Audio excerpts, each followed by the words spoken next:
예, 이제 헌재하고 한 두 가지 정도 행정소송 뭐 간략하게 보고 끝날 건데, 얼마 전에 판결이 났죠.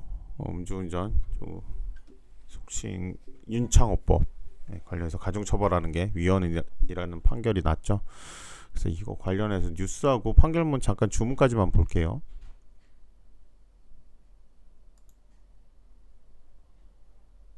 아이고. 음주운전으로 2번 이상 적발되면 엄벌에 처하도록 한 이른바 윤창호법 조항이 위헌이라는 헌법재판소 결정이 나왔습니다. 과거 음주운전을 한 뒤 얼마나 시간이 지났는지 고려하지 않고 무조건 상습적이라고 엄벌하는 건 문제가 있다는 취지입니다. 이재욱 기자입니다. 지난 2018년 9월 음주운전 차량에 치인 22살 윤창호 씨는 뇌사 상태에 빠져 2달 뒤 숨졌습니다. 사고 이후 음주운전 처벌 수위를 높이자는 여론이 들끓었고 2차례 이상의 음주운전에 처벌이 무거워졌습니다. 2019년 전주지법 군산지원은 이 같은 옛 도로교통법 조항에 대해 위헌 법률 심판을 제청했습니다. 2년여의 심리 끝에 헌법재판소는 오늘 재판관 7대2의 의견으로 위헌 결정을 내렸습니다. 2회 이상 위반한 사람에 관한 부분은 헌법에 위반된다. 과거의 음주운전과 재범 음주운전 사이 시간적 제한이 없는 데다 개별 음주운전의 죄질을 일률적으로 평가할 수 없다는 이유입니다. 가령 첫 범행 이후 10년 넘게 지나 음주운전을 다시 했다고 해서 준법 정신이 현저히 부족해 반규범적이거나 사회 구성원을 반복적으로 위협한다고 보기 어려워 가중처벌이 부당하다는 겁니다. 그러다 보니 죄질이 비교적 가벼운 범행까지 지나치게 엄히 처벌된다는 게 헌재의 설명입니다. 이번 결정은 개정 이전의 옛 조항에 대한 판단인 만큼 동일한 처벌 규정이 포함됐더라도 현행법의 효력에 영향을 미치진 않습니다. 다만 구법으로 가중처벌된 사람들이 재심을 청구하거나 현행법의 같은 조항에 다시 위헌 소송이 제기될 수 있어 실질적인 효력에는 영향이 불가피해 보입니다. 음주운전 재범으로 재판받는 경우에 오늘 헌법재판소 위헌 결정의 취지에 따라 형량 감경 및 재심을 기대할 수 있을 것으로 보입니다. 경찰은 헌재의 결정문을 상세히 분석해 위헌 소지를 없애는 쪽으로 음주운전 재범에 대한 처벌 규정을 정비하겠다고 밝혔습니다. MBC 뉴스 이재욱입니다. 예, 그 내용 보시면 알겠지만, 그리고 뭐 내용 많이 들으셔서 알겠죠. 이제 며칠 전에 나온 판례긴 한데,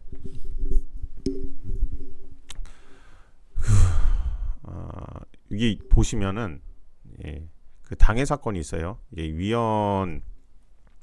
위헌의 심판이 되는 근거 사건이죠. 제가 뭐 아무 사건도 없는데 그냥 이게 위헌이다, 헌법소원 이렇게 하지 못해요. 내가 이 사건에 이 법률에 대해서 뭔가 관련성이 있어야지 헌법소원이나 위헌법률 심판 제청을 할 수 있는데, 그 보시면 이게 사건이 3개가 병합이 돼 있잖아요. 그 19 헌바 446 사건하고 20 헌가 17, 21 헌바 77 이렇게 돼 있어요. 헌가는 아까 전에 이제 뉴스에서도 보시면 알겠지만 군산지원에서 직접적으로 위헌 법률이라고 심판해달라고 재판부에서 헌법재판소에 위헌 법률 심판 제청을 한 거예요. 보통은 잘 안 받아들여집니다. 예. 위헌 법률 아닌 경우들이 더 많기도 하고, 위헌 소지가 확실히 있다고 법원이 먼저 판단을 해서 위헌 법률 제청 신청하기가 쉽진 않아요. 보통 이제는 그렇게 안 되면은 이제 헌법소원을 그 다음에 신청을 하는데, 그래서 헌바 사건은 다 헌법소원 사건이에요. 그런 경우가 대부분이에요. 그래서 해당 사건 같은 경우에는 지금 중단이 돼 있을 거예요. 위헌 법률 심판 제청을 했으니까. 그리고 나서 나중에 판단을 받는 그런, 위헌 법률 났으니까 뭐 그 기존 법률대로는 이게 바뀐 법률대로는 할 수 없고, 뭐 기존 법률이 있으니까 또 나갈 수는 있는데, 2회 이상 부분에 대해서 판결이 난 거니까요. 밑에 또 주문을 보시면 이게 그 헌법재판소에서 보도자료로 배포한 것 중에 일부를 발췌한 거예요. 원래 밑에 그 내용 중 위헌법률 심판한 내용하고 소수 의견하고 이런 거하고 다 하면 30페이지가 넘어요. 이 도로교통법 제 148조의 2 제1항 중 제44조의 제1항을 2회 이상 위반한 사람, 이 부분만 헌법에 위반된다는 거예요. 다른 부분이 헌법에 위반되는 게 아니에요. 법률이 그래서 적용하는데 문제는 없을 거라고 보여요. 가중처벌하는 규정에 대해서만 헌법에 위반되는 거라서, 그 가중처벌하지 않는 법률을 적용해서 일반적인 법률을 적용하면은 그렇다고 뭐 그게 크게 달라지진 않아요. 재질에 따라서 형량을 상당히 그 높게 강하게 처벌할 수도 있는 부분이니까 실질적인 문제는 생기지는 않을 것 같아요. 근데 2회 이상에 반하는 사람에 관한 부분은 헌법에 위반된다고 해서 가중처벌을 못하는 거죠. 보통 집행유예가 많이 나왔거든요. 이해하시는 경우에는 이제 실형이 나오는 경우도 있긴 한데, 근데 실형을 선고하는 건 쉽진 않을 거예요. 지금 이 상황에서 가중처벌 자체가 위반한다고 하는데 양형에는 당연히 영향을 미칩니다. 그래서 지금 아까 전에 뉴스에서도 보셔서 알겠지만 재심을 청구하거나 아니면 형량이 낮아질 가능성이 높아요. 재판이 계류 중, 지금 재판 계속 중인 경우, 아니면 1심에서 항소해가지고 항소심 재판 중인 경우에는 형량이 낮아질 거고요. 항소심이 아니라 확정된, 그러니까 7일 동안 항소를 제기하지, 항소장을 접수하지 않으면 확정되잖아요. 확정됐을 경우에는 그때는 재심밖에 없어요. 위헌인 법률을 근거로 해서 재심 청구를 하면, 재심이 받아주면 형량이 다시 내려가겠죠. 그런 경우가 있습니다. 만약에 실형을 사는 경우에는 그 실형 사는 경우에 대해서 형집행 정지를 신청을 할 수도 있겠죠. 형집행 정지가 받아들여지면은 당연히 형량은 낮아질 가능성이 높고요. 지금 진행 중인 사건 중에 구속 사건 같은 경우에는 그 보석을 받아주는 경우들이 상당히 나오고 있어요. 며칠 안 지났는데도 벌써 그러죠. 바로 보석 신청 놓고, 위헌법률 나오자마자 보석 신청 놓고 그 다음에 재판하는 경우들이 있습니다. 어떻게 보면은 누구는 며칠 차이로 구치소에 들어갔을 수도 있고, 누구는 며칠 차이로 보석이나 이런 거 받고 아니면 감형된 형을 받고 이런 경우가 생길 수도 있죠. 참 헌법재판소가 하는 이젠 잘 아시겠죠. 헌법재판소가 어떤 일을 하는지 잘 아시겠지만 그 파급력은 진짜 대단합니다. 대통령 탄핵시키는 것도 그렇고, 법률 자체를 법률이 헌법에 위반이 됐다고 하면은 그 법령에 따라서 행해진 모든 행정적이거나 아니면 사법적인 그런 부분이 다 영향을 미치게 되죠.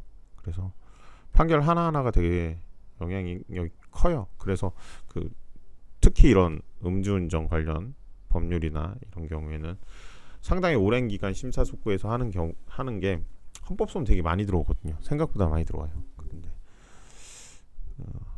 섣불리 판단할 수가 없어서 고심 끝에 하는 경우가 대부분입니다. 헌법재판소도 예전에는 이제 헌법재판소에 헌법소원을 한다 이런 게, 예전이라는 게 좀 많이 예전이에요. 한 10몇 년 정도 전이죠. 그러니까 제가 고시 공부할 때니까 10몇 년 전 정도 되네요. 그때부터 이제 어떻게 보면은 헌법재판소 판결들이 좀 많이 나왔어요. 그 전에는 몇 개가 안 됐어요. 처음 제가 공부할 때 옛날 판례들을 보면은 몇 개가 안 됐어요. 그래서 헌법재판소 판례를 따로 공부하지 않았었어요. 제 시험 보기 몇 해 전부터 제가 4년 공부했으니까 그때 정도부터 이제 판례들이 좀 많이 나와서 판례를 따로따로 주문 이유나 이런 거를 보고 공부를 했어요. 케이스가 있으면 아무래도 공부하기 편하긴 하죠. 어떤 부분이 평등권을 어떤 의미로 해석하는지 이런 부분부터 시작해서 비례성의 원칙이나 이런 걸 어떻게 적용하는지 그런 걸 다 리딩 케이스들이 있어서 케이스 따라 공부하면 계속 편하니까요. 우선 이런 게 있습니다. 전에는 탄핵 심판하고 이거를 계속 보여드렸는데 그걸 뭐 이제 특별하게 여러분들한테 의미가 없는 것 같아서 이런 식으로 헌법소원이나 위헌법률 심판 제청을 해서 위헌이 되면은 실생활에 영향을 미치게 된다는 걸 말씀드리려고 보여드린 거예요. 그럼 헌법재판소를 좀 볼게요. 헌법 제6장에 헌법재판소 규정이 따로 있어요. 헌법재판소는 다음과 같은 상황을 관장한다. 법원의 제청에 의한 법률의 위헌 여부 심판. 방금 전에 아까 전에 전주지원 말씀드렸죠. 거기서 군산지원이죠. 전주지방법원 군산지원. 그래서 위헌법률 심판 제청을 해서 그에 대한 판단을 했고, 탄핵의 심판 이거는 여러분들이 잘 아시는 박근혜 전 대통령하고 노무현 전 대통령 관련해서 탄핵 심판이 있었었죠. 한 분은 탄핵을 되고 한 분은 탄핵이 안 되셨죠. 그 이유는 내용이 워낙에 여러분들 다 잘 아실 테니까 그렇고, 정당 해산 심판은 그 통진당 사건이 하나 있었죠. 그것도 사건을 다 보여드렸는데 별로 의미가 없는 것 같아요. 생활과 법률에서 탄핵을 할 상황도 아니고 탄핵을 당하시는 입장이면 그때 공부해도 늦지 않습니다. 정당의 해산 심판 이런 것도 실질적으로 정당원이 요즘에 몇 분이나 계신지 모르겠어요. 정당원이 가입해서 권리당원으로 활동하시는 분이 여러분 나이 때는 그렇게 많지 않아서 나중에 혹시나 그 정당 해산 심판을 앞으로 제가 보기에는 없을 거예요. 있을 수도 있겠지만 없을 가능성이 높아요. 상당히 폭넓게 보호를 하거든요. 그렇기 때문에 통진당 케이스가 되게 특이한 케이스다 이렇게 생각하시면 되고, 권한쟁의 심판 지방자치단체 간에나 이렇게 이건 내 거다 네 거다 이러면서 싸울 수가 있겠죠. 권한이 있을 수도 있고 의무가 있을 수도 있고, 그런 부분에 대해서 분쟁을 법원에서 존중하기는 좀 쉽진 않아요. 그래서 그거는 헌법재판소에서 권한에 대한 부분은 정리를 하라고 따로 이렇게 규정을 두고 있습니다. 그리고 법률이 정하는 헌법소원에 관한 심판, 이게 헌재법 보시면 나중에 보시면 알겠지만 1, 2항으로 해서 그 헌법소원을 할 수 있는 경우들이 나와요. 그에 따라서 그러니까 아까 전에 위헌법률 심판 제청을 했는데 거기서 안 받아들여주면 그 다음에 바로 헌법소원으로 들어갈 수가 있어요. 본인이 직접 헌법재판소에 신청을 하는 거죠. 법관의 자격을 가진 구인의 재판관을 구성하고 재판관은 대통령이 임명을 해요. 재판관 중 3인은 국회에서 선출을 하고 3인은 대법원장이 지명을 합니다. 대법원장의 권한도 막강하죠. 3인을 지명할 수 있으니까요. 헌법재판소의 장은 국회의 동의를 얻어 재판관 중에서 대통령이 임명을 합니다. 재판관은 대통령이 임명을 하긴 하는데 3명은 대법원장, 국회에서 한 거고, 그리고 헌법재판소의 장은 국회의 동의를 얻어야 된다. 이런 부분이 있습니다. 헌법재판소 헌법재판소의 재판관의 임기는 6년으로 정합니다. 법률에 정하는 바에 따라서 연임할 수 있고요. 정당이나 정치적 관여 당연히 할 수 없겠죠. 지금 보시겠지만 정당 해산 심판을 할 수도 있고요. 탄핵 심판을 할 수도 있는데 당연히 관여하면 안 되겠죠. 탄핵 또는 금고 이상의 형에 의하지 않고서 파면되지 않습니다. 강력하게 보호를 해주는 거예요. 일반적인 사유에 의해서 일 잘못한다고 탄핵되고 이러면은, 탄핵이 아니라 일반 일 잘못한다고 해임되고 이러면은 징계를 받고 이러면, 그래서 파면되고 이래요. 그러면은 누가 일을 하겠습니까? 못 하겠죠. 그리고 어느 정도 강력한 보호를 해야지 자기 소신에 따라서 판결문이나 이제 사건을 처리할 수 있겠죠. 위헌 법률 심판이 있어요. 이제 위헌 여부에 대해서는 심판의 제청, 법률이 헌법에 위반되는지 여부가 재판의 전제가 된 경우, 아까 전에 도로교통법, 음주운전, 2회 이상 가중처벌이 재판의 전제가 당연히 됐겠죠. 그걸로 처벌을 하겠다고 검사가 했을 거고, 공소가 제기가 됐을 거고, 그 공소 제기된 재판부에서 이건 위헌의 소지가 있다 이러면은 사건을 담당하는 법원은 직권 또는 당사자의 신청에 의해서 결정으로 헌법재판소의 위헌 여부를 심판을 제청할 수 있다. 두 가지예요. 재판부에서 재판장이 이거는 아무래도 위헌의 소지가 있으니까 직권으로 산정을 하겠다, 제청을 하겠다 이럴 수도 있고요. 근데 그런 경우는 많진 않은 것 같아요. 있을 수 있겠지만, 보통 당사자가 신청하는 경우에 판단을 해보고서는 심판 제청할 수도 있어요. 위헌 여부 심판 제청에 가서는 항고를 할 수가 없어요. 재판부의 결정인데 그거에 대해서 항고를 하고 하면 재판이 지연될 수도 있으니까 그런 부분 때문에 좀 고려를 한 것 같아요. 대법원 외의 법원은 제1항에 제청을 할 땐 대법원을 거쳐야 된다. 경유를 해야 된다는 거예요. 재판 정지, 법원이 법률에 위헌 여부 심판을 헌법재판소에 제청한 때에는 당해 소송에 대한 재판은 헌법재판소의 위헌 여부를 결정이 있을 때까지 정지된다. 아까 전에 그건 정지가 됐겠죠. 군산지원 사건은. 예. 긴급하다고 인정될 때는 진행할 수도 있긴 해요. 예외 규정은 있긴 한데 그건 긴급한 것까지는 아니었을 것 같아요. 뭐 이 사건 외에 병합 사건이 엄청 많다거나 그런 게 아닌 이상.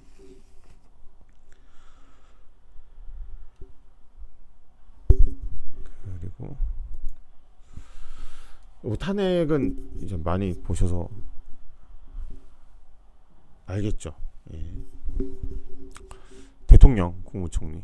대통령만 여러분들이 아시는데 아까 전에 이제 탄핵 얘기들 다 나오잖아요. 그래서 일반적인 법관도 다 탄핵 쪽으로 가요. 그래서 먼저 사직을 하느냐, 뭐 사직이 반려가 되느냐, 뭐 이런 게 문제가 되죠.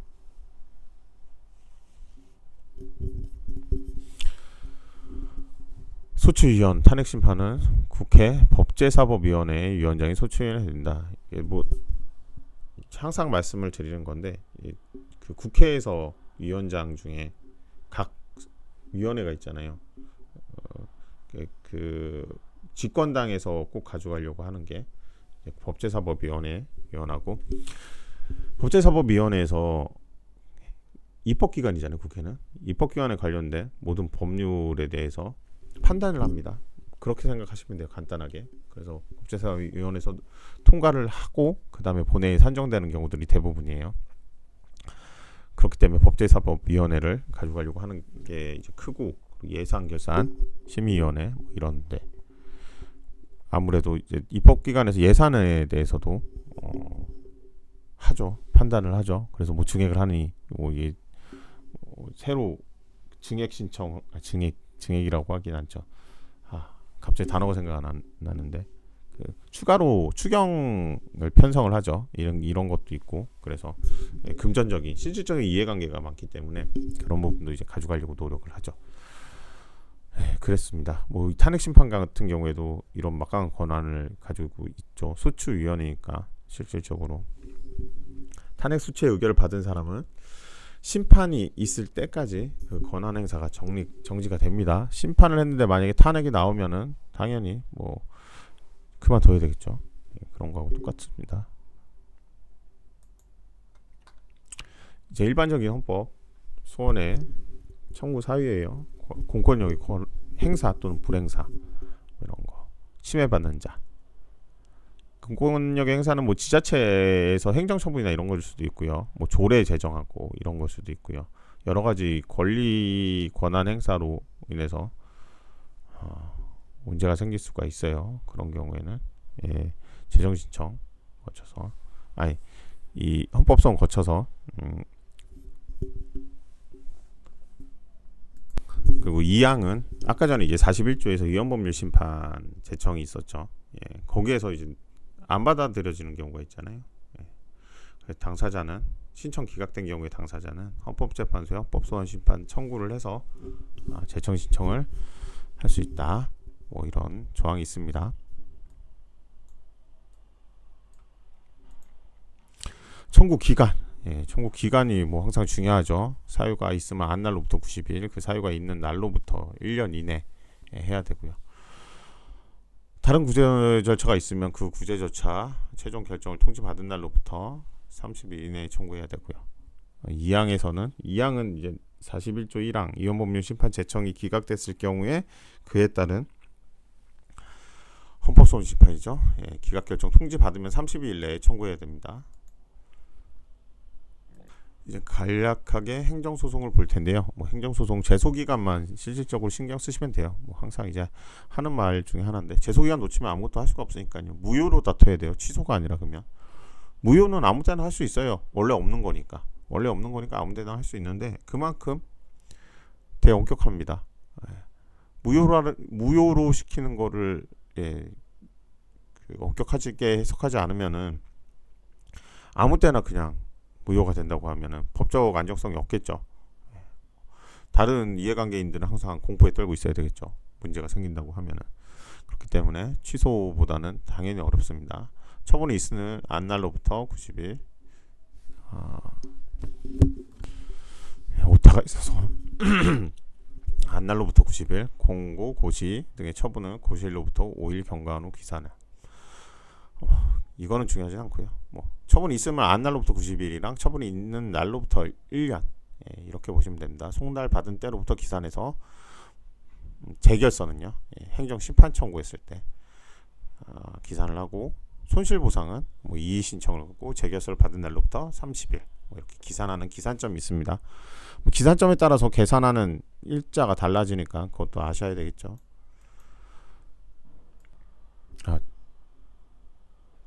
제가 지금 중간에 잠깐 끊었었는데 이 녹음이 어디까지 됐는지 모르겠네요. 우선은 뭐 앞쪽은 그 기간만 보시면 되고, 있은 날로부터 안날로부터 90일, 있은 날로부터 1년 이거하고 기산점만 보시면 되고요.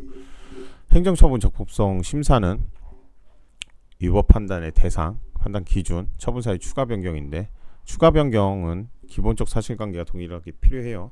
기본적 사실관계 동일성은 나중에 사유를 가지고 그전 사유가 처분이 적법하다 이렇게 주장하지 말라는 거예요. 뭐 작년에 처분을 했는데 그거에 대해서 A라는 사실관계가 있었는데 갑자기 B라는 사실관계를 가지고 들어와요. 그러면은 그거는 기본적 사실관계가 동일하지 않으니까 처분 사유 추가 변경 사유가 되면 안 되겠죠. 그게 아니라 근데 그때 당시에 A-1, A-2, A-3이 있었다. 뭐 그거는 좀 이유가 되겠죠. 뭐 그것도 다 뭐 따져봐야 되긴 하겠지만 어느 정도 기본적 사실관계는 동일성이 필요하다는 게 기본적인 입장이에요. 그러면 행정소송 어떻게 판단을 하느냐? 행정소송에서는 이제 문제가 되는 건 행정적인 처분이잖아요. 뭐 허가를 내달라고 했는데 여러분이 뭐 신고 대상일 수도 있고 허가 대상일 수도 있어요. 식품업이나 아니면 유흥업 뭐 이런 걸 할 수도 있고, 아니면 건축업을 할 수도 있는데 뭐 건축업을 하면서 어떤 건물을 짓는데 허가를 해달라고 했는데 허가를 안 해줘요. 불허가 처분을 해요. 그러면 그게 맞을 수도 있고, 내가 보기에는 이건 부적법하다. 이거는 왜 나만 주변에 상가 건물이 5개가 있는데 가운데 있는 내 건물만 불허가 난 거예요. 그러면 되게 이상하죠. 그러면 불허가 처분 취소 소송을 합니다. 그랬을 때 판단은 어떤 걸 기준으로 하느냐? 뭐 과잉 금지 원칙, 기본적으로 비례 원칙이에요. 비례 원칙. 그냥 행정 절차의 법률적인 법률을 기준으로 해가지고 해당 사항의 요건에 결여된다. 뭐 이러면은 뭐 할 말이 없겠죠. 근데 그런 게 아니라 주변 환경이나 이런 거를 다 고려했을 때 이게 하면은 위험성이 너무 크다. 뭐 이런 거 위험성은 어떻게 보면 판단의 대상이잖아요. 이런 걸 비례 원칙으로 기본적으로 해서 형량을 한다. 이게 대부분이고요. 평등 원칙, 신뢰 보호 원칙. 신뢰 보호 원칙은 기존에 이런 식으로 계속 해왔는데 갑자기 나만 안 해주는 거예요. 원래 계속 된다고 했는데, 그리고 계속 문의를 했어요. 한 10번을 문의를 했어요. 다 된대요. 그래가지고 그래 그러면 된다고 했으니까 날 할게 했는데 갑자기 또 안 된다는 거예요. 안 된다는 이유는 그냥 지금은 사안이 변경이 됐다. 뭐 근데 그 변경이 되는 게 맞을 수도 있겠죠. 갑자기 뭔가 새로운 게 갑자기 생겼으면. 근데 그렇지 않은 경우에는 이를 이유로 행정청의 행위를 한다 보면 기존 신뢰를 믿고 기존의 행정청의 그 의견을 신뢰해서 어떤 행위를 했던 사람에 대한 신뢰는 보호해줘야 된다는 게 기본적인 판단 기준이 되겠죠. 이거는 뭐 그냥 충분히 아시겠죠. 보면 비례 원칙, 평등 원칙은 뭐 비슷해요. 신뢰 보호나. 그렇게 하고 여기까지 하는 걸로 하겠습니다. 뭐 다음 시간은 어차피 듣기만 하세요. 다음 시간 거는 시험에 안 나오니까 시험에 나올 만한 내용도 안 할 거고요. 아무튼 수고하셨습니다.